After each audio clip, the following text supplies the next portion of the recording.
공사를 분담하지 아니하였으며. 아멘. 오늘 느헤미야 3장 1절부터 5절 말씀을 통하여서 무엇을 기억해야 하느냐라는 말씀의 제목으로 함께 은혜를 나누기를 원합니다. 느헤미야 말씀을 계속해서 우리가 묵상을 하고 있죠. 우리 지난 한 달 이제 8월 철주인데요.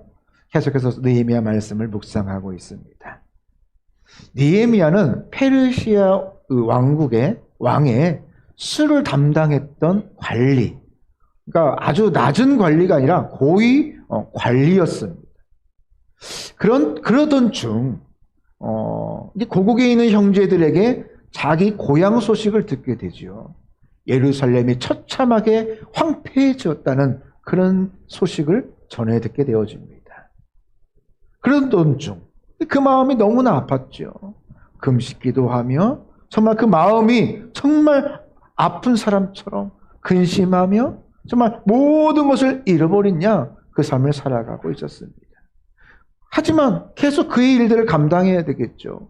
왕에게 자기가 그 수를 올리던 가운데 그의 암울한 표정을 바라보고 왕이 왜 그렇게 근심하느냐라고 느헤미야에게 물었습니다.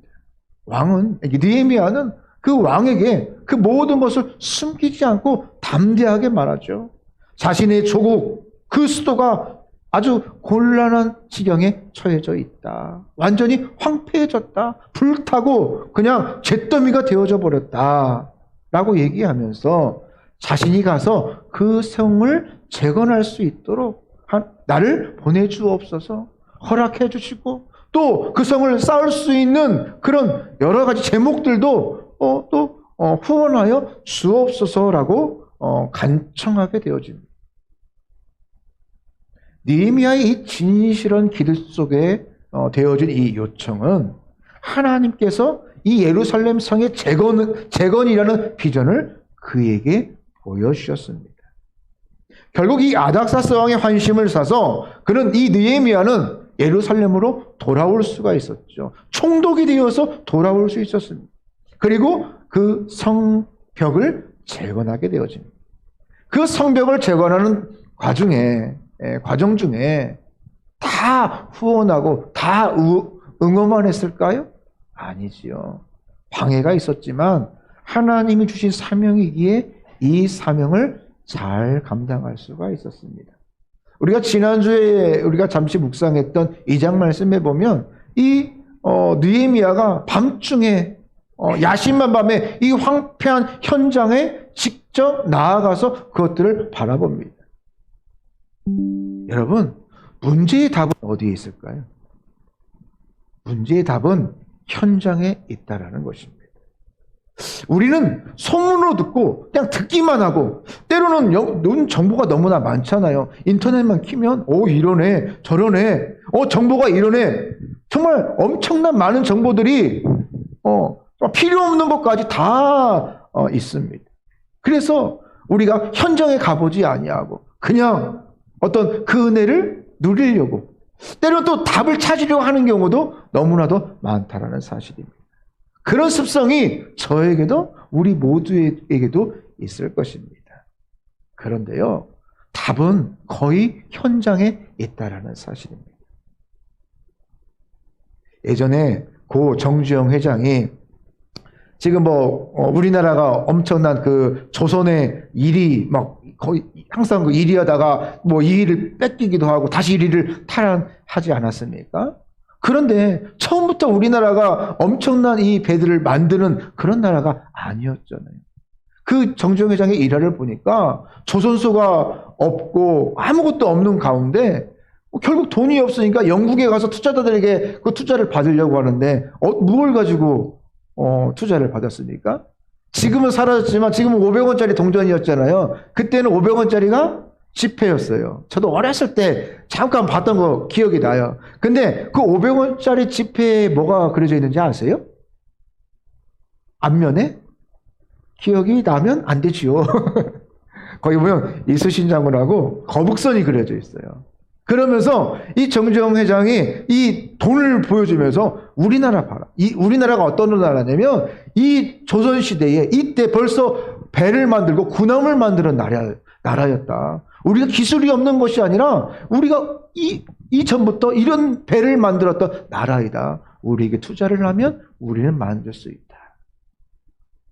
정말 벌판과 같았던 그런 환경 가운데서 그 일화 가운데 이제 이 일화도 있는데 그분이 했던 말 중에 해봤어라는 그 어떤 말이 기억이 납니다. 해봤어?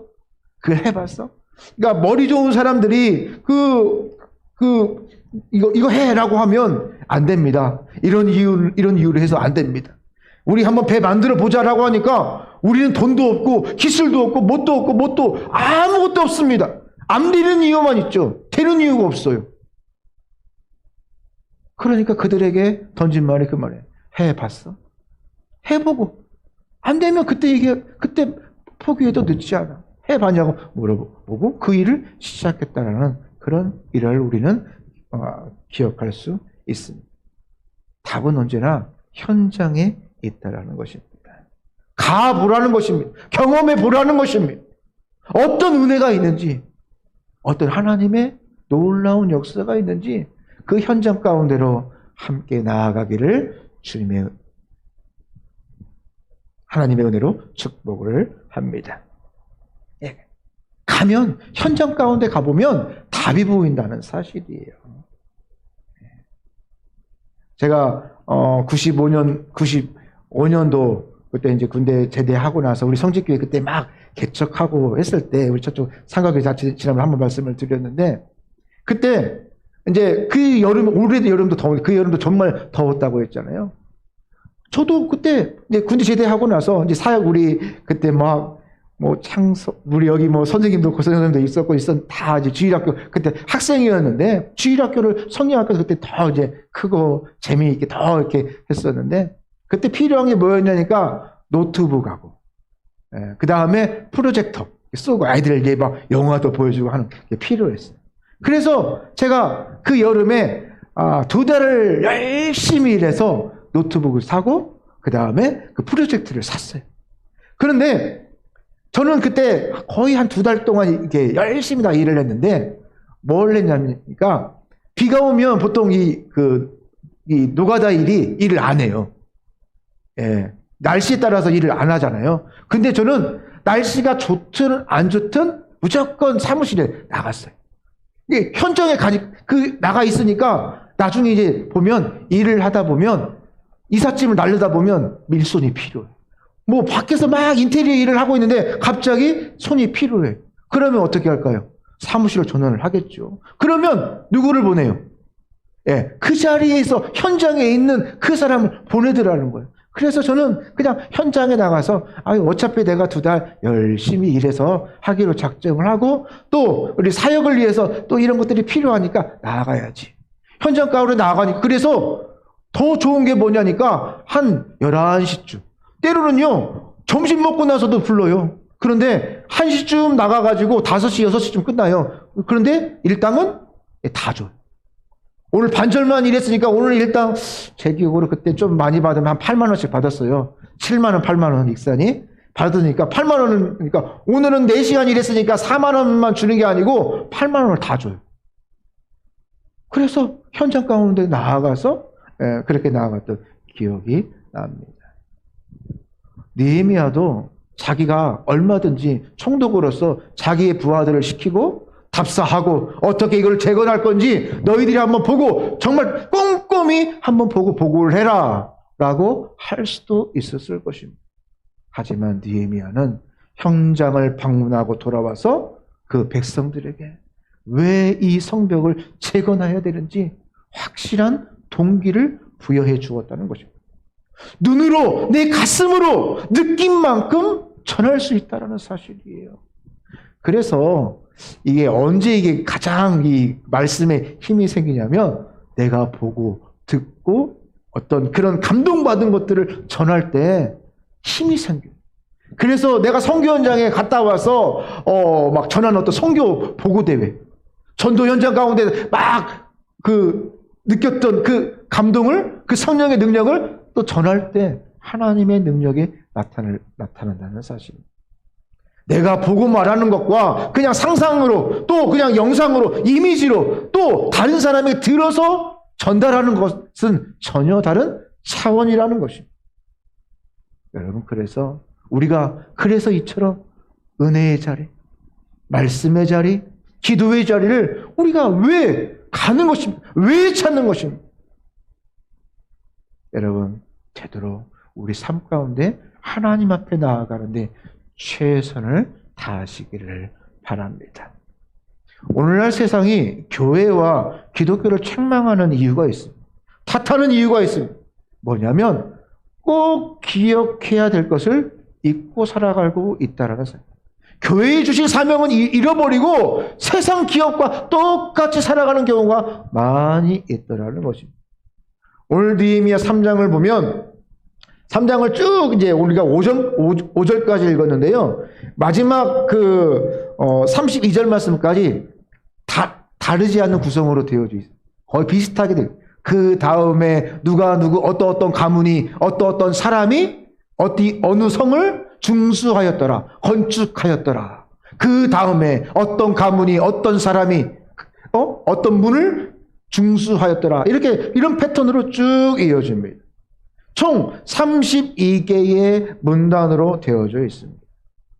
그래서 재건지어, 동참한 사람, 사명자의 가문, 이름을 말하고 있어요. 그래서 이 강해 설교집을 제가 쭉 한 여러 권을 봤는데요. 이 3장 말씀을 좀 건너뛰는 강해 설교가 있습니다. 이 족보나 이런 설교들은요, 그냥 좀 뛰어넘는 경우도 가끔 있습니다. 특별히 오늘 말씀은 어떤 공사의 과정보다는 오늘 이 성전을 재건하는 사명자의 이름들을 더욱더 강조하고 있습니다. 이유는 이 사역보다는 주의 일을 헌신하고 섬기는 그 사람이 더욱더 중요하기 때문에 그렇습니다. 당시 모두에게 이 성벽 재건의 목표는 다 모든 사람들의 어떤 목표였겠죠. 스룹바벨을 통하여서 우리가 파노라마 기원 스룹바벨을 통해서 뭐 했어요? 첫 번째 복귀해서 성전을 짓고, 에스라를 통하여서 백성들의 말씀으로 마음을 은혜를 주고, 그 다음에 마지막에 이제 느헤미야를 이제 복귀하여서 포로 귀환을 하여서 성벽을 재건하지 않습니까? 모든 사람들에게 이 성벽 재건은 목표였지만 중요한 것이 무엇이냐? 성벽이 아니에요. 건물보다는 무엇이 중요하다? 사람이 더욱더 중요하고, 사람이 사명자로 결국 세워져야 성전이 성전다워질 수 있기 때문이라는 것입니다. 사명은 내 힘으로 감당할 수 없습니다. 오직 이 사명의 근원은 우리가 하나님이 주신다는 사실이에요. 하나님의 은혜로 우리가 살아갈 때에 비로소 이 사명을 제대로 감당할 수 있다는 것입니다. 사명은 내가 살아가는 이유일 것입니다. 그래서 사명자는 하나님께서 주신 이 사명을 찾고 이것을 굳게 붙잡고 사명자에 맞게, 사명에 맞게 살아가야 될 것입니다. 세상은 이 사명은 크다. 저 사명은 너무 부럽다. 그럴 수 있잖아요. 그렇죠. 세상은 사명이 중요하고 덜 중요하고 그렇게 말할 수 있습니다. 하지만 지금 내가 이 땅에서 감당할 수 하고 있는 모든 일, 이것이 다 사명인 것입니다. 작다고 사명이 아닌 것이 아니에요. 모든 것이 다 사명인 것입니다. 실례로 부모와 자녀 간의 관계, 또 남편과 아내로서, 또 교회에서 직장으로서, 교회와 직장에서 어떤 자기가 맡아진 어떤 일들, 직분들, 인간관계에서 내가 감당해야 될 모든 것이 다 무엇이다? 사명이라는 것입니다. 그렇다면 우리가 하나님께서 세우신 사명자이기에 우리가 무엇을 기억하며 살아가야 될까요? 사명자로서 우리는 무엇을 기억하며 살아가야 될까요? 첫 번째로 사명자는 항상 하나님께서 나의 이름을 기억하고 있다는 사실을 잊지 말아야 돼. 누가? 하나님께서 나의 이름을 기억하고 계신다. 자, 오늘 본문은 예루살렘 성벽을 재건하는 헌신자들을 소개하고 있습니다. 첫 번째 누가 소개하고 있어요?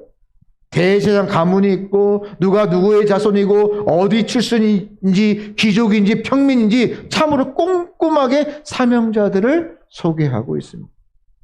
어떻게 이렇게 많은 사명자의 이름을 일일이 기억하면서 성경에 기록할 수 있었을까요? 그냥 머릿속으로 다 기억하고 있다가 한순간에 다 적었을까요?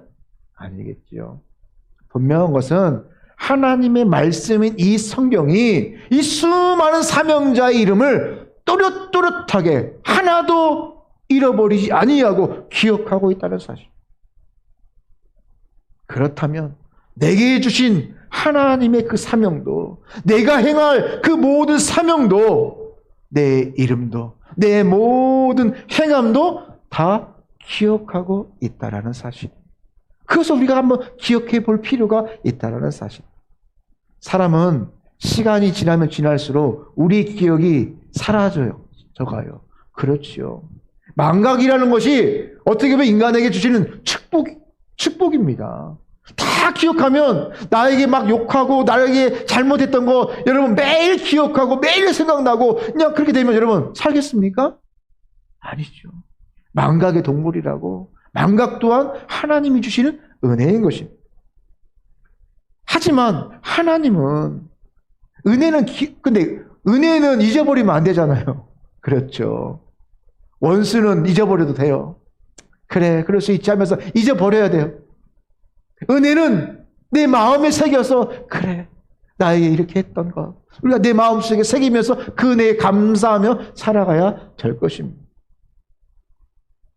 그런데 하나님은 나를 이 땅에 보내주시고 우리에게 감당할 사명을 허락하여 주셨습니다. 그리고 부족한 나의 이름까지 기억하여 주십니다. 그냥 이 수많은 사람 중에 한 명이 아니라 누구야? 내 이름을 정확하게 기억하고 있다는 사실. 나에게 사명도 주시고 그리고 내 이름 또한 기억하고 있다는 사실이죠.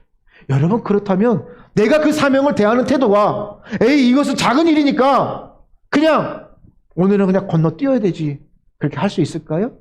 아니에요. 하나님이 기억하고 있는 하나님이 허락하신 일인데 내가 어떻게 가장 우선순위로 그 일들을 감당할 수 있을 것입니다. 비록 현실은 힘들고 어려워도 하나님께서 내 이름을 기억하여 주시고 하나님이 이 일에 주목하고 계신다면 우리의 인생은 결코 이 사명 앞에서 헛되지 않고 존귀함으로 하나님께 기억될 수 있을 것입니다. 그러나 사단마귀는 어떨까요? 내가 부족하다. 내가 연약하다고. 하나님이 너를 어떻게 기억해? 너의 죄를 기억하겠지. 잊었을 거야. 아무것도 널 찾지 않을 거야 라고 속삭이지만 이사야 49장 16절 말씀에 내가 너를 내 손바닥에 새겼다라고 말씀하고 있습니다. 이처럼 하나님께서 항상 나를 알고 나를 기억하고 있기에 힘들어도 우린 절대 하나님께 받은 그 사명을 잊지 말고 곁길로 빠지거나 방황하지 말아야 할 것입니다. 무엇보다도 살아계신 하나님께서 내 이름을 기억한다는 것. 여러분 이게 그냥 피상적인 말이 아니에요. 인격적으로 나를 안다는 뜻입니다. 내 이름을 안다는 것은 누구 그 이름만 피상적으로 아는 것이 아니라 내가 너를 언제 어떻게 불렀는지 네 삶이 어떠한지를 다 인격적으로 다 안다라는 뜻입니다. 제가 예전에 이 핸드폰을 이제 바꾸면서 번호를 이렇게 옮기는 과정 가운데 최근 번호 일부분이 이렇게 좀 이렇게 동기화가 안 되면서 이렇게 좀 잃어버렸습니다.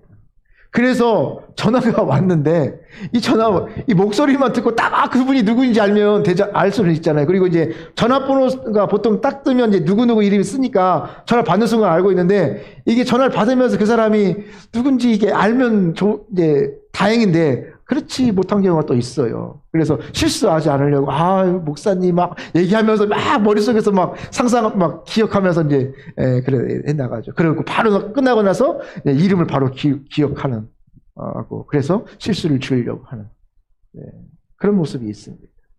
실수하지 않으려고 또 나름 좀 애를 쓰는 부분들이죠. 분명한 것은 사람이 누구나 다른 사람의 이름을 알아주면, 기억해주면 뭐예요? 기분이 좋아요. 그리고 기억해주기를 원해요. 그리고 기억해주면 기뻐합니다. 저는 우리 하나님께서 여러분의 각자의 이름과 삶을 기억하고 있다는 그 사실을 꼭 기억하시기를 바랍니다. 특별히 하나님은 사람이 자신에게 주어진 그 사명을 신실하게 잘 감당할 때에 그 이름을 기억하는데, 여러분, 좋은 기억이 있고 나쁜 기억이 있잖아요. 그렇죠? 선한 기억으로 기억되기를 축복합니다. 본문에서 많은 사람들이 오늘 성벽재건에 최선을 다했을 때 그 이름은 선한 이름으로 기억되어질 것입니다. 제가 예전에 기억이 나요. 저희 신할머니께서 기도원을 하셨는데, 어렸을 때 이제 어머님이 이제 그 기도원에 이렇게 보내셨어요. 일주일씩. 기도원도 동생이랑. 보면, 이렇게 막 놀고, 밖에서 놀고, 안에서 놀고 보면, 기도원에서 막 뛰어놀고 보면, 예전에는 보면, 이 성물이라고 하죠? 이 강대상을 이렇게 헌금을 하면, 강대상 이 앞에다가 뭘 해요? 이름을 적어놔요. 그래서 누구누구 기증이라고 딱 기록을 해놓습니다. 그러면서 이렇게 이름을 적는구나. 이 누가 이렇게 헌금을 했구나. 선한 이름으로 기억이 됩니다. 하지만 예루살렘 성벽을 재건할 때 방해했던 3명의 인물들이 있었죠. 산발락과 도비아와 게셈. 이들은 성벽 제거를 방해했던 사람으로 그 이름이 기억되어 질 것입니다. 지금도 우리가 기억하고 있습니다. 분명한 것은 하나님과 성경, 그 사람들이 그 이름을 기억하는데, 문제는 선하게 기억되는지 악하게 기억되는지 그 차이가 있다는 사실. 이스라엘의 북에 악한 왕, 선한 왕 몇 명 있는지 우리가 다 기억하고 있잖아요. 성경에서 예수님 다음으로 많이 등장하는 인물이 누군지 아세요?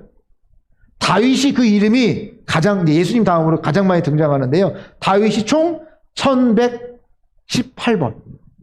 그 다음 많이 나온 이름이 모세가 740번. 아브라함이 339번. 그 이름이 성경에 나옵니다. 반면에 여성은 아브라함의 아내였던 사라가 90번으로 가장 많고요.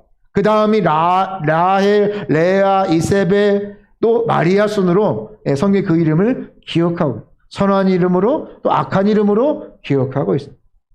여기서 상당히 어떤 이름 기록되어져 있는 특징이 있는데요. 하나님께서 그에게 주신 사명을 최선을 다했던 그 영혼들이 성경과 그리고 우리들의 역사 가운데 아주 선하고 아름답게 기록되고 기억되고 있다라는 사실입니다.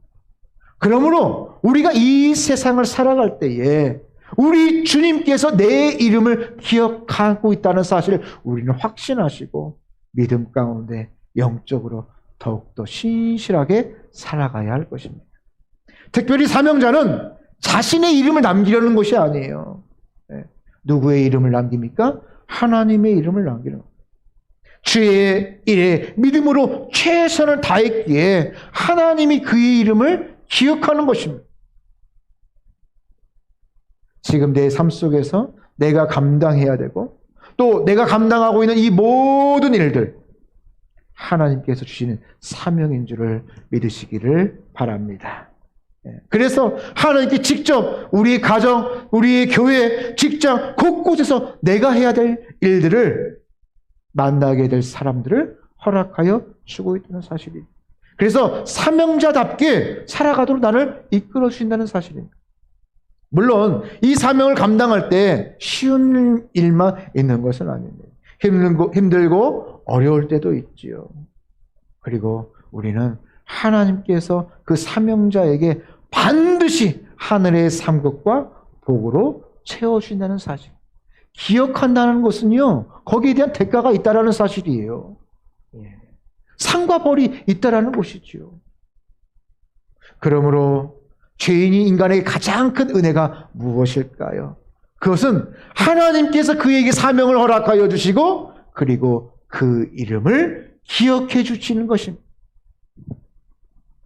한 주도 하나님께서 내 이름을 기억해 주신 그 은혜로 주신 사명을 잘 감당하며 승리하시기를 바랍니다. 두 번째로 무엇을 기억하냐? 두 번째 사명자는 주님의 일은 항상 같이 합력하여야만 더 큰 능력이 있음을 기억해야 된다는 사실입니다.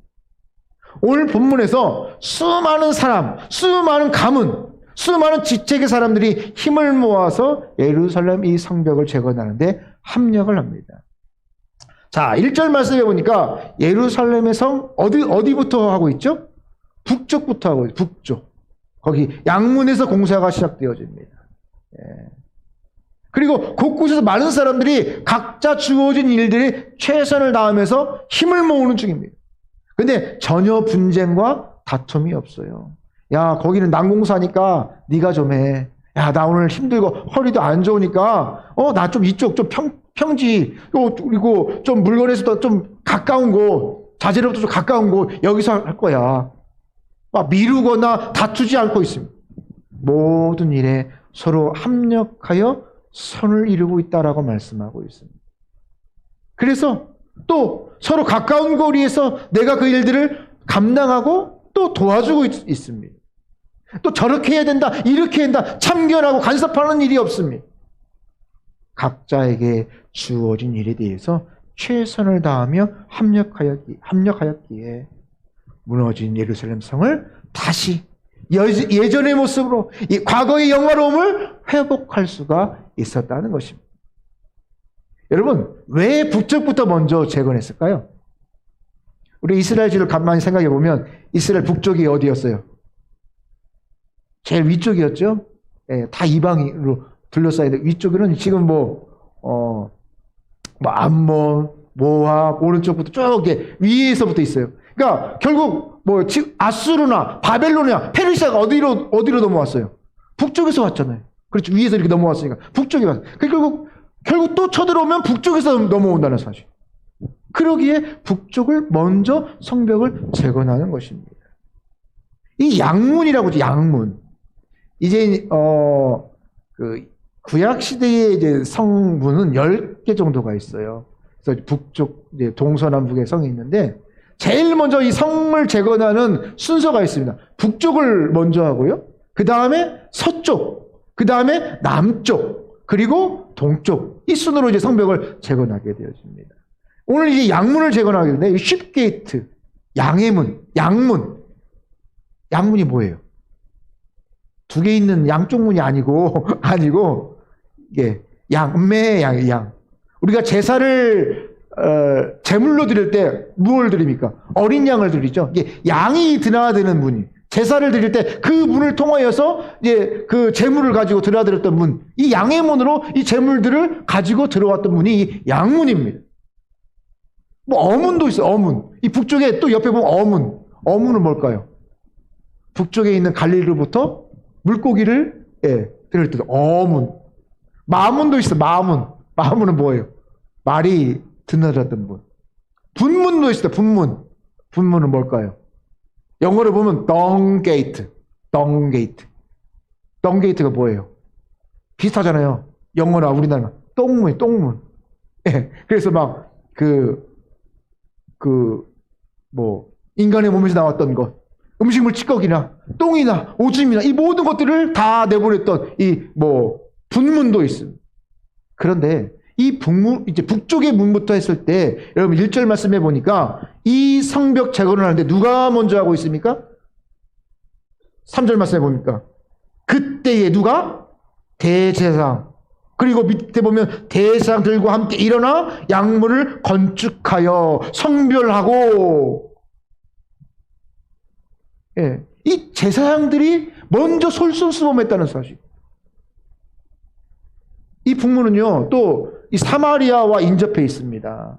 그리고 외부로부터의 어떤 공격으로부터 항상 초긴장 상태예요. 가장 먼저 타겟이 되어집니다. 이곳을 제사장들이 담당해요. 그래서 이 모든 걸 감당할 때, 예, 어떤 사람도 예외 없이 이 일들을 감당했습니다. 가장 힘들고 가장 어려운 부분들을 이 제사장들이 앞장서서 감당하고 있어요. 나중에 느헤미야도 그의 삶을 바라보면 그렇습니다.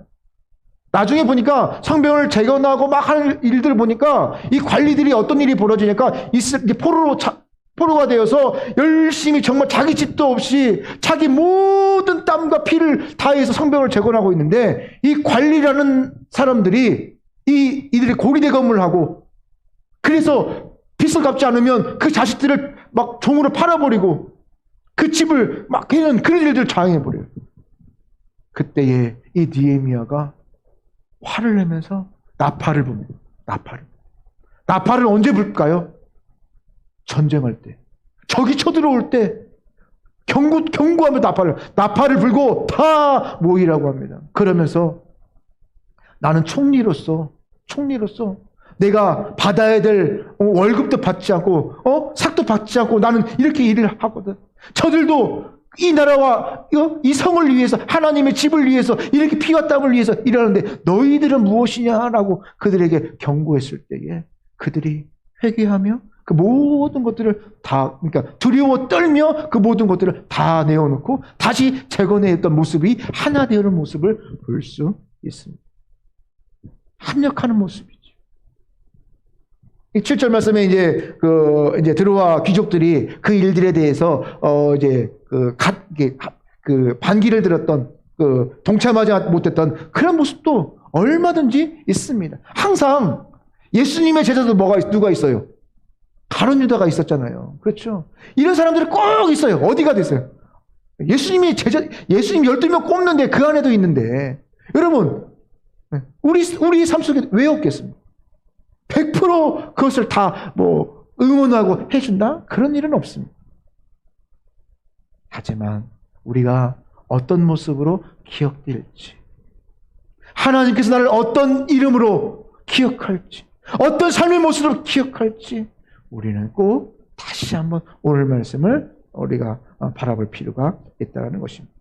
하나님은 분쟁과 다툼이 아니라 합력과 일치를 통하여서 일하는 분이십니다.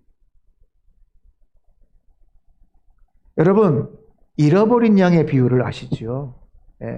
100마리의 양 중에서 한 마리 잃어버린 양. 여러분, 이 책임이 누구에 있습니까? 누구에게 있습니까? 양을 잃어버렸어요. 이 책임이 누구에게 있습니까? 자, 두 가지죠.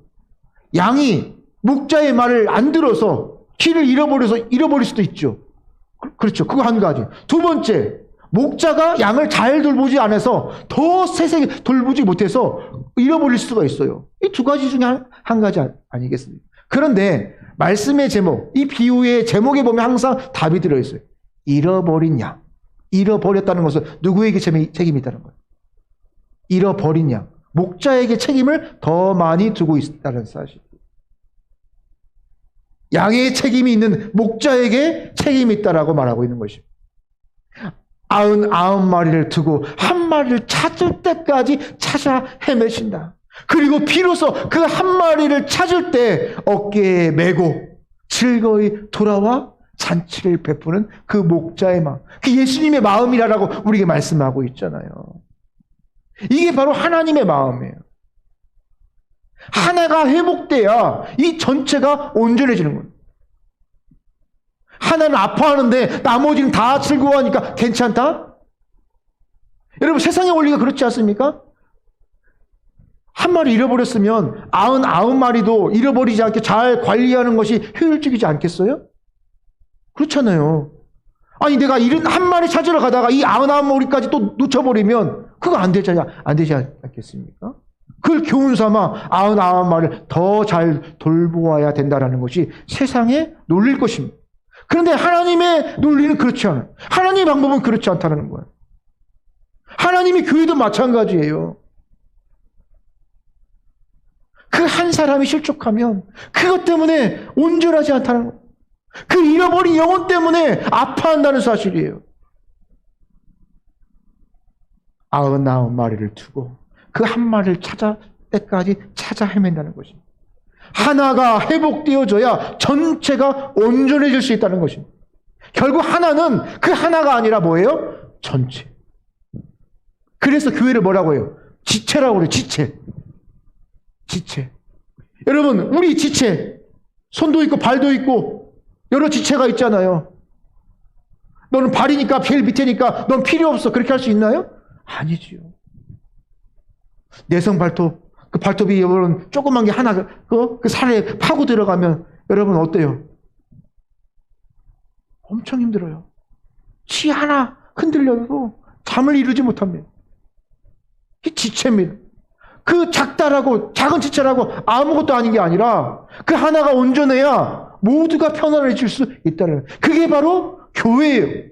유기체입니다. 교회를 기능화하고 숫자화해서는 안 됩니다. 세상의 방법으로 바라봐서는 안 된다는 것입니다. 세상적인 효율성으로 바라봐서는 안 된다는 것입니다. 결국 이처럼 하나님의 은혜가 임해서야 바뀌어질 수 있다는 것이죠. 그렇다면 어떻게 사명자인 우리가 연합하고 합력하고 이 일치를 지킬 수 있을까? 그것은 우리에게 주어진 각자의 자리에서 최선을 다하면서 합력하면 됩니다. 합력한다는 것은 양보하는 거예요. 그리고 서로에게 맞춰주는 성숙함이 필요해요. 어제 이제 저희 예준이 예성이가 이제 그 외갓집에 가서 이제 목요일까지 있고 저희가 이제 금요일에 가서 이제 데리고 왔습니다. 그래서 금요일날 정말 저희 사람이 많으면 못하는 일이 있다고 해서 도와드렸어요. 그래서 이 하우스 한 50m 정도 되는 그 하우스가 있는데 그 하우스에 이제 그 하우스에 차광막을 이렇게 씌우는 작업이에요. 뭐 저희는 예전에 해봤는데 별로 기억이 잘 안 나요. 어떻게 했는지. 근데 이 장모님께서 이제 방법을 말씀해 주시는 거예요. 장인어른은 A라는 방법을, A가 편하다, 지금. 그리고 장모님은 B의 방법을 말하는 거예요. 저희는 뭐 어떻게 해야 됩니까? 모르니까 그냥 시키는 대로. 그래서 이제 두 분이 이제 A로 하자, B로 하자, 의견이 분분한 겁니다. 그래서, 결국은 이 50m인데 이게 너무 기니까 절반씩을 해야 돼요. 그래서 결국 A의 방법으로 절반을 했어요. 그리고 B의 방법으로 절반을 했습니다. 그래서 이제 전체가 하나가 되는 겁니다. 그러면서 제가 이제 사모와 이야기를 하면서 그렇다면 이제 제가 다 경험을 해봤잖아요. A도 해봤고 B도 해봤잖아요. 만약 내가 이 일을 한다면 나는 이거를 어떻게 할까? 이게 나오잖아요. 근데 본인은 A가 맞다, B가 맞다. 막 근데 이게 환경도 틀리고 이게 사람도 틀리고 그리고요. 제가 물어봐. 예준아, 너는 네가 했으면 A로 할래, B로 할래 물어봤어요. 그런데 네, 틀려요. 저 생각이 틀려요. 왜냐? B의 방법으로 하면 제가 힘을 많이 써야 돼요. 네, 엄청 힘을 많이 써요. 다른 사람도 다 편해. 근데 만약 제가 없으면 또 B의 방법이 맞지 않아. 그러니까 그 상황과 환경과 구성에 따라서 A도 맞고 B도 맞고. 그러니까 제가 결과론적으로 쭉 보니까 우리가 했던 방법이 A로 먼저 하고 그다음 B로 했던 방법이 맞아요. 내가 다음에 해도 제가 가만히 생각해봤어요. 다음에 해도 그렇게 할 가능성이 많겠다. 그렇게 하겠다. 거의 그 방법이 맞았다라고 생각이 듭니다. 그러니까 서로 양보하고 서로 맞추어주고 나아가는 모습들이 참 우리에게는 부족해요. 왜냐하면 내가 한번 경험해보고 내가 한번 거기에 대해서 일을 해버리면요. 그게 다 맞는 줄 알아. 누가 가장 무서우냐? 한번 그 일을 경험해보고 성공해본 사람. 그 사람은요. 아무리 말해도 소용이 없어. 왜? 야, 내가 그거 해봤어. 다 해봤어. 근데 안 돼. 아니, 안 되거나 잘 돼. 이렇게 해야만 돼. 라고 말하면 말할 수가 없는 거예요. 그렇잖아요. 그러면, 보면 다, 서로 이게 맞을 수도 있고, 저렇게 맞을. 그때는 그게 맞을 수도 있고, 안 맞을 수도 있는 겁니다. 그래서 우리가 합력하며 최선을 다하는 것은 서로 양보해주고, 서로 맞춰주는 성숙함이 필요하다는 거예요. 부엌에서 이러다 보면 더 그런 일들이 많죠. 내가 뭐 이런 음식은 이렇게 만들어야 돼. 이건 이때 넣어야 돼. 이게 먼저야, 저게 먼저야. 막 이런 일들이 더 많을 거예요. 예. 오늘 성경은 많은 사명자들이 예루살렘 성을 재건하면서 어떻게 합력하였는지 구체적으로 말하고 있지 않지만 그 사역 중에 인간이기에 충분히 생각지 않는 갈등들이 있었을 거예요. 야, 나 애도 봐야 돼. 나 집에 부모님이 연로하시고 아프셔. 나 일 못해. 뭐 때로는 경쟁하고 시기하는 일이 왜 없겠어요. 지금 포로 생활 70년 하고 돌아오는 상황 가운데 여러분 얼마나 힘든 일, 산적한 일이 얼마나 많겠습니까? 그러나 그들이 서로 하나님이 주시는 그 마음을 가지고 서로 양보하고 합력함을 지켰을 때에 많은 회방과 공격으로부터 이길 수가 있었다는 것입니다. 그런데 오늘 우리는 주 안에서 합력하는 것이 중요함을 알고 있지만 우리는 내가 합력하기보다는 다른 사람이 내 뜻에 합력해 주기를 원하는 마음이 더 많다라는 거죠. 그러면 내가 합력하면 되잖아요. 그렇죠? 그런데 이 합력이 다른 사람이 나를 향한 합력이에요. 여러분, 우리가 하나님께 충성할 때 내가 하나님께 충성합니까? 하나님이 내게 충성하는 겁니다. 맡은 자에게 구할 것 충성이면 내가 하나님께 충성하는 거죠. 그런데 틀려요. 나는 종이라고 하는데 종이 주인 보고 마치라는 그런 기도의 내용이 얼마나 많습니다. 우리가 진리의 문제, 구원의 문제, 또 어떤 영혼의 생사의 문제가 아니라면 서로 양보하고 합력해야 되는 것이 필요하다는 것이죠. 네. 많은 신학자들이 또 목회자들이 교회가 성장하려면 무엇이 필요하느냐? 분쟁과 다툼을 이기고 하나 되는 합력하는 것이 절대적으로 하나 되는 것이 절대적으로 필요하다라고 이거동성 말합니다. 우리가 어떤 진리와 복음, 어떤 생명의 문제가 아니라면 우리가 오히려 사랑하고 양보할 때, 좀 더 손해볼 때 더 큰 능력이 나타날 것입니다. 특별히 믿음의 사람들이, 기독교인들이 양보와 협력을 잃어버린다면 절대로 하나님 나라가 확장되어지는데 쓰임받을 수가 없다라는 것입니다. 우리가 이제 이 시대에, 이 팬데믹 시대를 넘어서 또 새로운 시대를 적응하는 이 시점에서 우리가 이 세상을 향하여서 무엇을 가지고 나아가겠습니까? 하나님께서 우리가 붙여준 우리 동역자들 함께 수평적으로 또 협력하고 하나님께는 수직적으로 합력할 때에 우리 주시는 교회의 사명, 우리 성지교회에게 주신 사명, 이 조국교회의 그 사명, 또 내게 주신 그 사명을 다 감당하게 될 줄을 믿습니다. 앞으로 우리 교회와 우리 각자에게 주시는 그 사명을 감당하기 위해서 또 우리가 양보하며 또 합력하면서 더 크게 쓰임받는 우리 성지교회 성도님 여러분 다 되기를